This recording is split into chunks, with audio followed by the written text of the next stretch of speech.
सिन्दुरको रेखाबाट सुरु भई सेतो कपडामा अन्त्य हुँदा कति पीडा हुन्छ।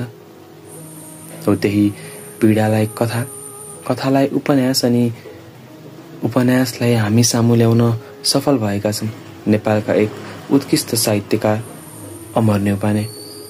आज हामी उहाँकै यस उपन्यासको बारेमा चर्चा गर्नेछौँ। उपन्यास सेतो धरती। त्योभन्दा पहिले let me introduce myself to you. Hello friends, म हुँ हजुरहरूकै होस्ट र दोस्त रूपेश अनि हजुरलाई स्वागत छ हजुरकै आफ्नो युट्युब च्यानल किताबमा। सेतो धरती केवल उपन्यास मात्र हो यो सोच्ने भुल नगर्नु। यो एक कथा हो, कथा जसको सामर्थ्य छ मौनताले पनि रुवाउने, शब्दले पनि चिच्चाउने। अनि यो उपन्यास एक नारीको जीवनको यात्रा हो, बाल्यकालदेखि बुढेसकालसम्म, जहाँ उनी जुधिरहेकी छिन् समाज, धर्म, संस्कार र संस्कृतिहरूसँग।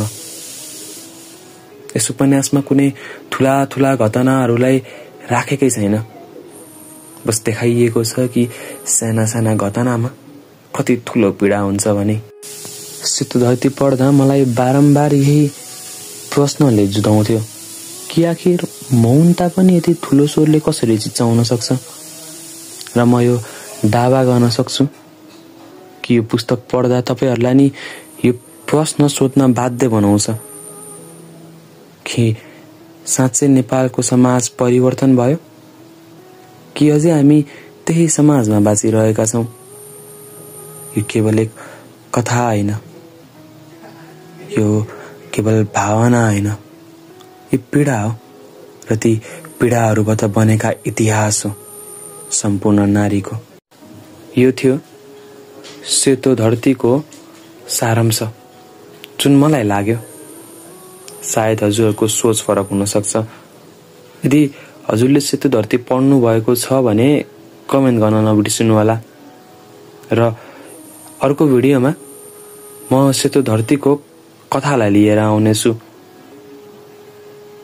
आशा छ तपाईहरूलाई यो भिडियो मन पर्यो होला। यदि मन परेदेखि लाइक, कमेन्ट र सब्सक्राइब गर्न नबिर्सिनु। यति भन्दै आजको लागि बिदा भएँ।